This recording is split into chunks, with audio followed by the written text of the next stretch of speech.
السلام علیکم ورحمۃ اللہ وبرکاتہ۔ بسم اللہ الرحمن الرحیم۔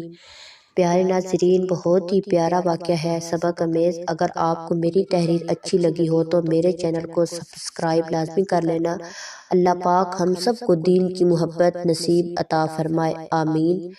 باز اور بیوقوف بادشاہ۔ ایک بزرگ ایک بستی سے دوسری بستی کو جا رہے تھے۔ جب دوسرے شہر کے قریب ہوئے تو دیکھا کہ شہر پناہ کے دروازے بند ہیں اور دن کا وقت ہے۔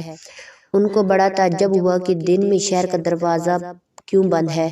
دریافت کرنے پر معلوم ہوا کہ اس شہر کے بادشاہ کا ایک پالتو پرندہ باز اڑ گیا ہے، جس کی تلاش جاری ہے، اور دروازے بند اس لیے ہیں تاکہ باز شہر کے اندر ہی رہے اور دروازے سے کہیں باہر نہ چلا جائے۔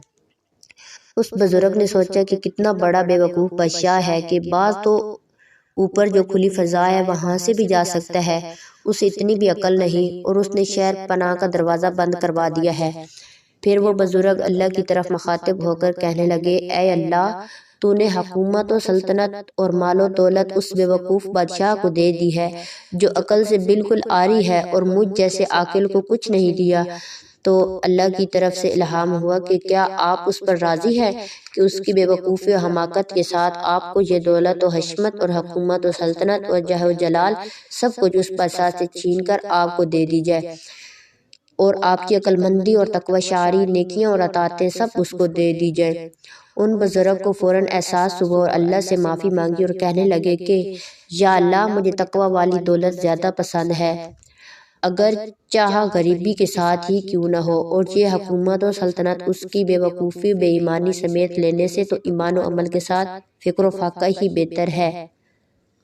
لوگ عموماً نعمت صرف مال و دولت کو سمجھتے ہیں، حالانکہ اللہ تعالیٰ کی طرف سے کسی کو اطاعت و عبادت کی توفیق مل جائے تو یہ بہت بڑی دولت ہے، اس سے بڑی نعمت اور کیا ہو سکتی ہے۔